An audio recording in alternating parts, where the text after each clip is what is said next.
So, today we will talk about cluster evaluation. Okay. So, like in supervised learning classification techniques, we introduce something called accuracy and precision and recall and F1 measures. So, these measures are basically to verify the goodness of an clustering approach. Similarly, once we form the cluster, we have to verify the goodness of the clustering approach or goodness of the cluster individual cluster.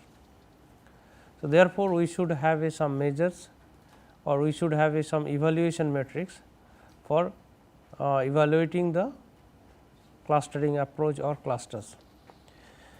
So, for cluster analysis also the analogous question is asked how to evaluate the goodness of the resulting clusters.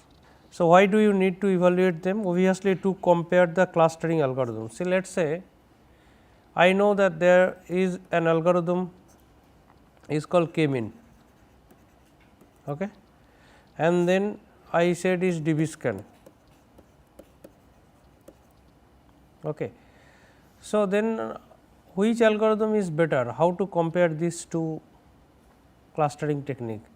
So, in case of the classification, we can easily say like decision tree and k nearest neighbor. So, we can compute the accuracy or precision and recall, and then we can say for this data set this algorithm is giving better than this one.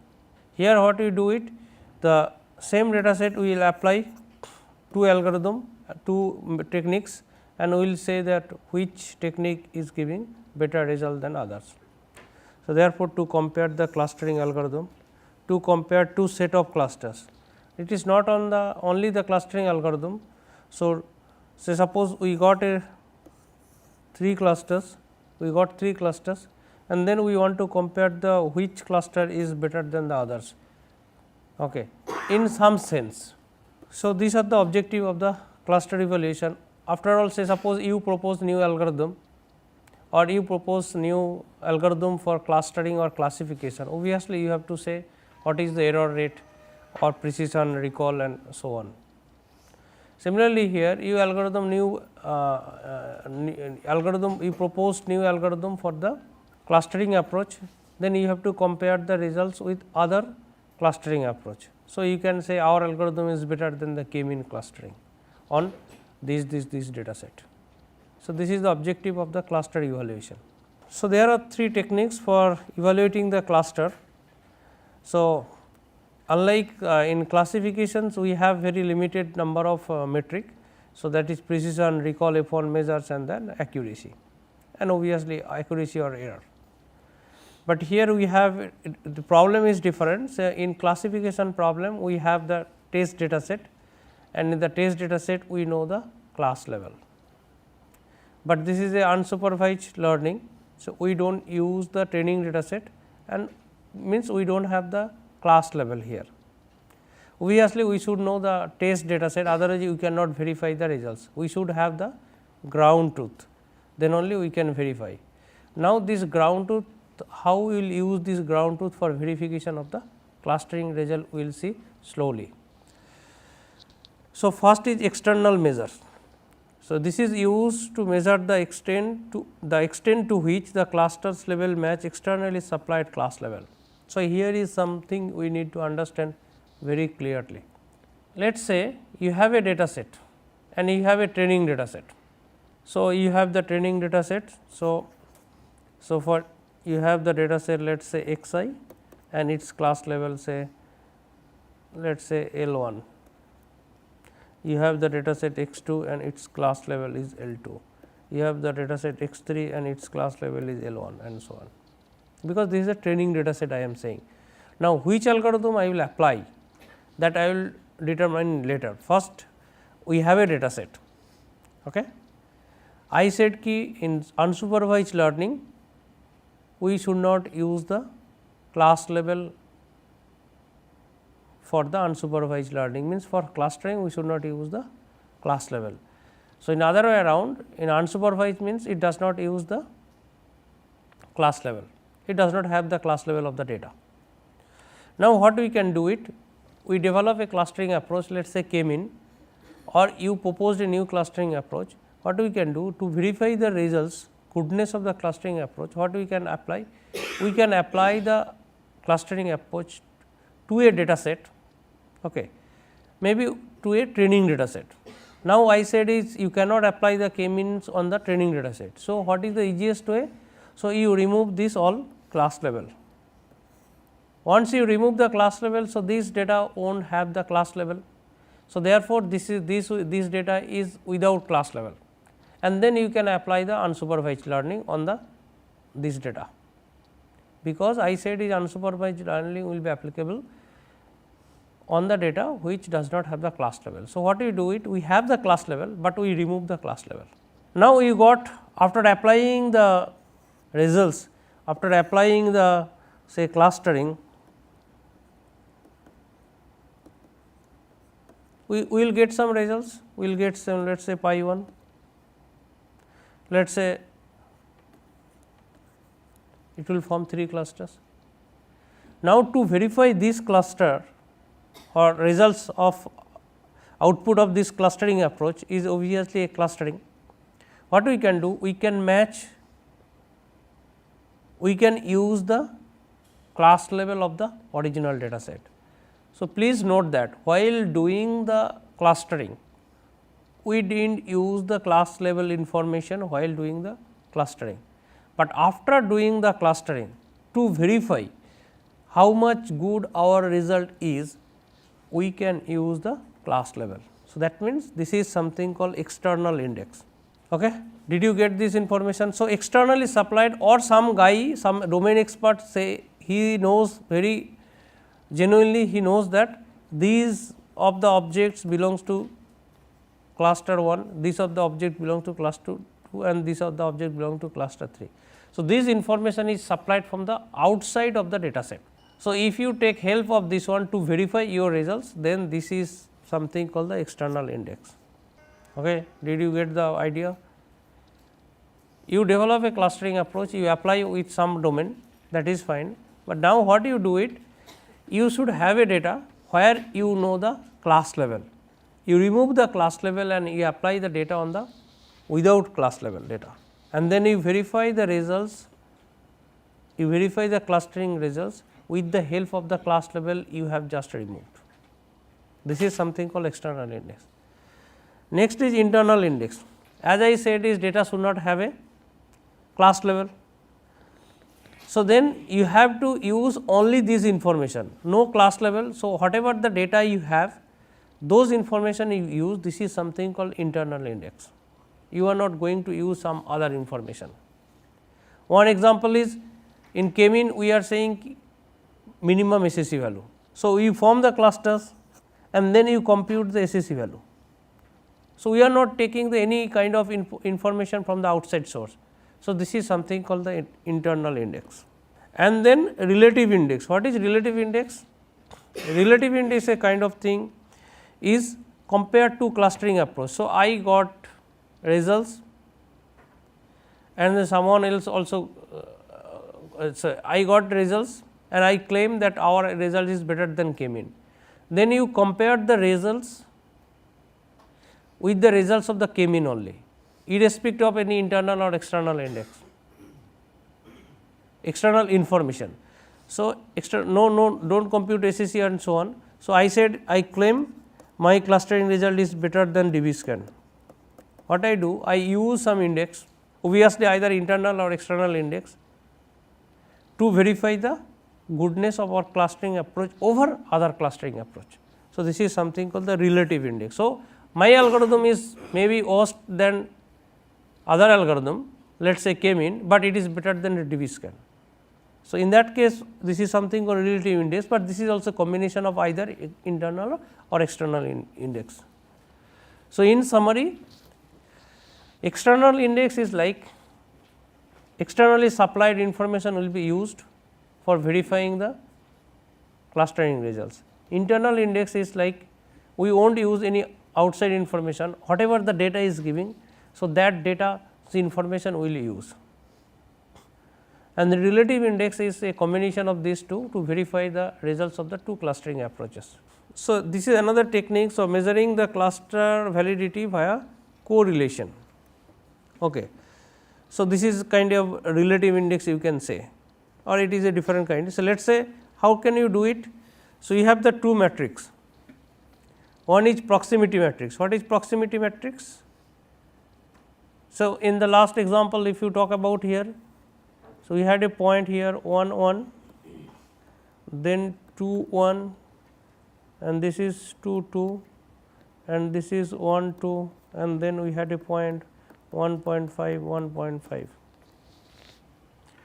So, proximity index nothing but the distance matrix, and proximity can be also similarity matrix. So, therefore, it can be applicable to anything either similarity or distance.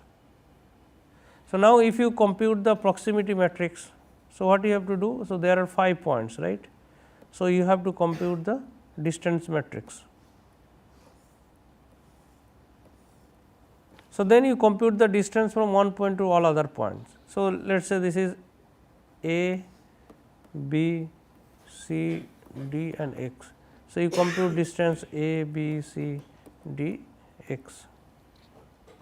So, A to A 0, A to B was 1, A to, so this is x, A to x was 1, this is all or 1, right, if you take L1 distance. So, this all point will be 1 1 1, this is 1. So, similarly, this all will be 1. Okay. So, this is something called the proximity matrix. Now, you applied let us say you applied DB scan or k-mean clustering. So, you will get results. So, k-mean class if you apply let us say is k-mean or DB scan, you will get some results, and let us say you got a in DB scan you got single cluster, right, you got single cluster, let us say in DB scan or NBC you got the single cluster. Now, what you do it out of this one you create another matrix is called the incident matrix.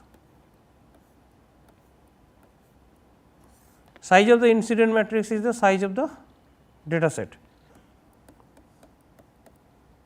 So, now what you do it, if 2 points are in the same cluster you put 1, otherwise you put 0. Let us say you check cluster A and C, point A and C in the same cluster, then you put 1, otherwise you put 0. So, because this is a single cluster, so obviously all point will be 1 1 1 1 1 1. Okay. So, let us say you remove this point A and A, or you can do it instead of this one you can find the this is distance, you can compute the also similarity matrix, but similarity matrix also will be 0. So, a corner also will be 1 in case of the similarity matrix, because if it is identical similarity value will be maximum. So, that is 1. Now, what you do, you compute the correlation between this matrix and this matrix, because this is a symmetric matrix. So, only you compute the correlation between the upper half of these elements and upper half of the both the matrix. So, correlation means, so this value you consider is a vector. So, 1 1 1 1 1 1 1 you consider as a vector, this one also you consider as a vector. So, now you compute the correlation between two vectors. So, incident matrix how do you form it? One row and one column for each data point, that is I did A, and entry 1 if the associated pair of points belongs to the same clusters. If both are in the same cluster you put 1, otherwise you put 0. If the associated pair of points belongs to different cluster, both belongs to different cluster, okay. So, then you put 0. Similarly, now you compute the correlation between two matrix, but because it is a symmetric matrix only you need to compute the correlation between these two entry, and then high correlation indicate the points that belongs to the same cluster are also close to the each other. That is the objective, that similar points should be in the same cluster, but it has the disadvantage like it is not good for the density based clustering approach. Now, we will talk about the internal measure first, and then we will go for the external measures and others measure. Internal measures is like, as I said just few minutes before, internal measure means it won't use any external information. So, it cannot use the label information of the data. Obviously, I said this is unsupervised learning, while algorithm will work it won't use the any class information. So, SSE is we learn in the k-mean, that is the sum of the square error. So, SSE is the good for computing two clusterings or two clusters, can also be used to estimate the number of clusters. So, when you do not know use, so we can use the SSE for finding the number of cluster. So, if you increase the number of cluster here, SSE value will be reduced, and the SSE value will be minimum when each point is a cluster, but that is we do not want, because we want to form the clusters, a group of points should be in together. So, therefore, if you someone take the number of points is number of cluster is number of points, so that is wrong, and that is why when you increase the value of the k, SSE value will decrease. So, maybe somewhere you can take this SSE value as per number of clusters. Now, k mean is mostly we expect that k mean, while before applying k mean you should have knowledge of the value of k. So, once we get the value of k or any other clustering approach, we want to verify the results of the clustering approach. So, internal measure is SSE. So, SSE is the sum of the square error. So, example of how to compute the SSE for within clusters, internal measure is something called cluster cohesion. So, it measures how closely related the objects are within a cluster. Suppose if you have a clusters and then you compute the SSE. So, that is something called the cluster cohesion. How do you compute SSE? You find the centroid of these clusters and you find the error. Error is nothing but Euclidean distance from the centroid to the points here. So, that is something called one error. Similarly, you have to do for the all points and you take the average. So, that is something called SSE. Another point is called cluster separations. So, it measures how distinct or well separated a cluster is from the other clusters. So, internal measure there are two, one is called cohesion, another is called the separation. So, within SSE, that is cohesion, that is nothing but the sum of the square error. So, this is nothing but the formula for SSE. What is that? So, this is the centroid and this is the point, any arbitrary point, and this is the centroid is m I, mean of the cluster I, and then you take the square Euclidean distance, and this is for only one cluster. And what is the overall SSE value? Then you have to do for the other clusters also. So, therefore, this sum is for the all individual all clusters, and this is for a single cluster. So, SSE 1 plus SSE 2 will give you the total within cluster separation, within sum of the square error WSSE. And now, what is the separation is measured by the between the cluster sum of the square. What is that? Suppose you have a cluster here, you have a cluster here, you have a cluster here. How do you compute BSSE? So, you had the data set, right? You had the data set, let us say you had the data set like that and you got 3 clusters. So, what is the mean of the entire data set when you can consider the entire data set from a cluster? What is the mean? So, mean will be somewhere here or maybe somewhere here. So, that is the global mean of the data, and that is you say is m, and for each individual cluster you have the mean. This is I say is the mi.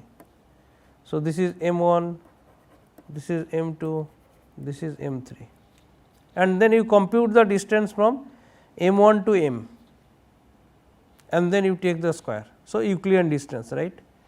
So, mi minus m minus mi, m means this one minus this distance. So, this distance, but it should be weighted by the number of points in these clusters. So, that means, so this is the weighted sum. Okay. So, this is weighted this distance. So, this distance and these 3 distance weighted by the individual mass of the clusters. Mass means the number of points. So, that will give you the BSS, but interestingly the value of WSS and BSS is constant. So, that is here we go. So, example is that is BSS plus WSS value will be remain constant. Okay. Let us say we have a point, and for the simplicity we are considering the one dimensional point. So, we have a point here we have a point here and we have a 0.4 and we have another 0.5. So, now what will be the global mean? So, you add 1 plus 2 3, 3 plus 4 7, 7 plus 5 okay, 12, 12 divided by 4 points. So, this is 3, 3 is the global mean of the entire data set. Now, you consider there are two data sets, there are two clusters. So, this will form a clusters and this will form another clusters. So, then what is the mean of these two clusters? So, mean of this cluster will be here and mean of this cluster will be here. Now, when you consider the k is cluster 1, so that means entire data set will form a single cluster. Then what will be the value of WSS and what will be the value of the BSS? So, first you consider the point here. So, all will form a single cluster. Then what will be the mean of the cluster? Mean will be this one, and then you compute the SSE. You compute SSE. How do you compute SSE?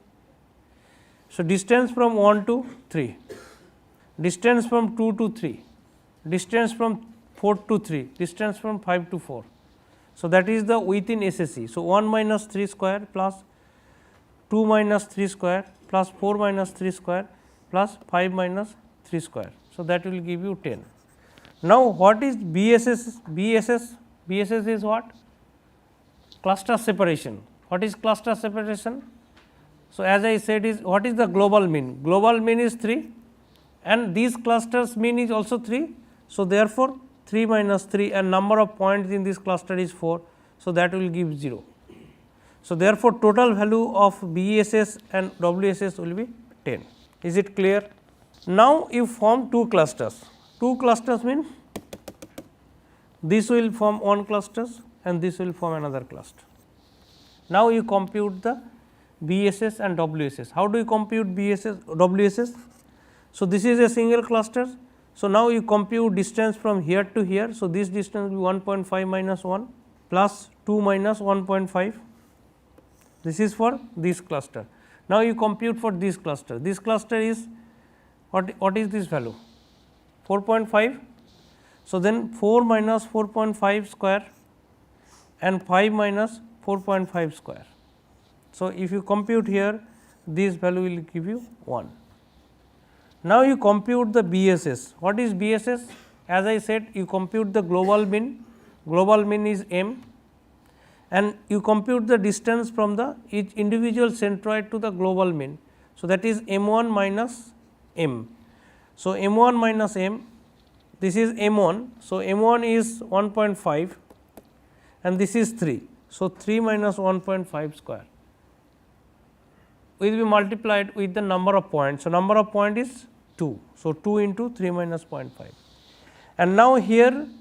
So, this is 4.5 minus 3. So, 4.5 minus 3 square and there are also 2 points and if you add it you will get 9. So, now you add these two values 1 plus 9 equal to 10. Earlier you also got 10, you got here 10. Now, we consider each extreme case, each individual point is a clusters. Then how do you compute? Let us say each individual point is a cluster. So, then how many clusters you will get? 4 clusters. And then how do you compute SSE? SSE for first cluster will be 0, SSE for second cluster will be 0, SSE for the third cluster will be 0, SSE for the fourth cluster will be. Then what will be the WSS? What will be the WSS? Because each individual cluster, so there are 4 clusters. So, this is one cluster, this is one cluster, this is one cluster, this is one cluster and global mean is 3. So, then you have to take 3 minus 1. So, 3 minus 1 square into 1 plus 2 minus 3 square multiplied by 1 plus 4 minus 3 square multiplied by 1 plus 1 into 3 minus 5 square. So, if you add it, this is exactly the same within SSE.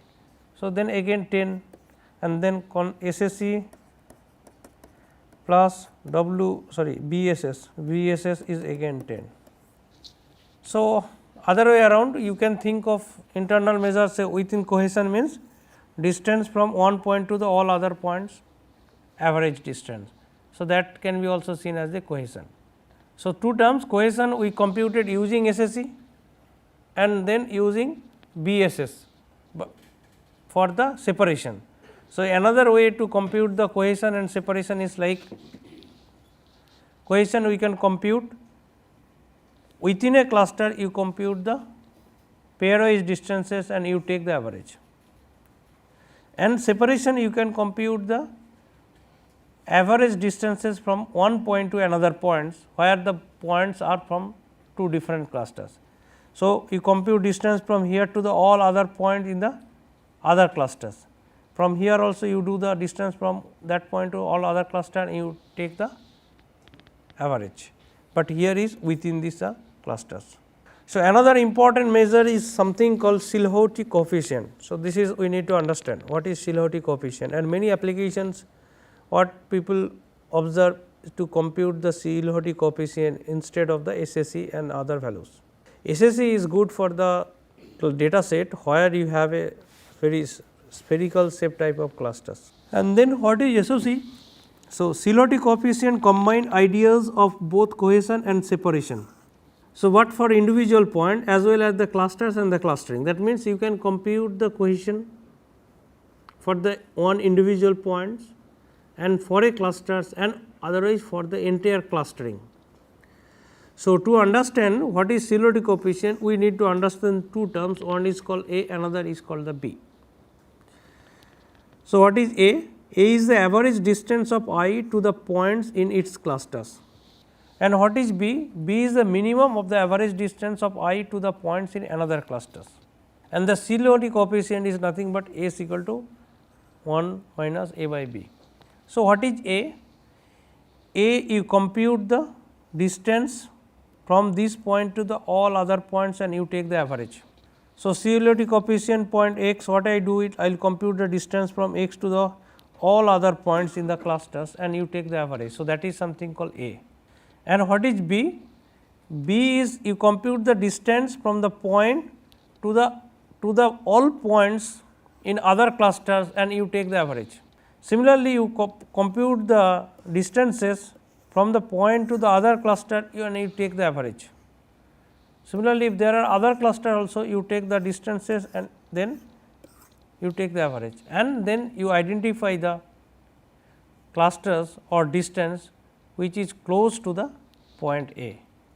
That means, wherever the distance is minimum. So, you take the average of this, you take the average of this, you take the average of this, which one is the minimum. So, that is something called B. Other way around, it is trying to find the cluster which is close to the point A, a point x, or which point you want to find. So, that is something called the B. Suppose you have a cluster here, you have a cluster here, you have a cluster here, you have a cluster here. Now, you want to find the Silhouette coefficient. So, let us say this point I want to find Silhouette coefficient. So, this point to I will compute distance and I will take the what is the average distance from that point to the all other point within a clusters. So, that is A. And then what is the B? B is actually you have to locate the point which is close to the point A. How do we locate? So, they compute instead of in case of single link we compute the only distance single distance one distance from the all other points, and whichever the point is closest we are taking that is the closest point. But here instead of that what they are doing, you compute the distance from the point concerned point to the all other points in the cluster. So, you take the average. Similarly, from here you take the average, similarly from here you take the average and you take the mean of this all average. So, that is something called B. And then what is the Silhouette coefficient is 1 minus A by B. What do we expect? That value of A is lesser than the B, because value of A is distance within the cluster and B is distance from the point to the other points in the cluster. So, the obviously value of B will be more. that is we expect in ideal case. So, that is the value of A is greater than equal to B is not the usual case. Typically, this value is between 0 to 1, close to 1 the better. That means, if this ratio is close to 0 is good. Why? Is A is very small, that means, distance cohesiveness is more within a cluster and separation is more. That is we want. When we say the definition of the clustering, we said is the point within a cluster will have more similarity value with compared to the points taken from the two different clusters. So, that means, if the point A value is less means that point is very close to all other points, A value is less, and B is more, that means actually the closest cluster is also highly separated from the points from the cluster where the point belong. So, therefore, we expect the value of S will be close to 1. Now, question is this is for a single point. So, how do you compute for the entire clusters? So, you compute the CLOT coefficient for the each individual points in a cluster, you take the average. Now, what about the clustering? What will be the CLOT coefficient for entire clustering? We got the CLOT coefficient for individual cluster. So, you add it and you take the average. So, that will give you the CLOT coefficient of a clustering.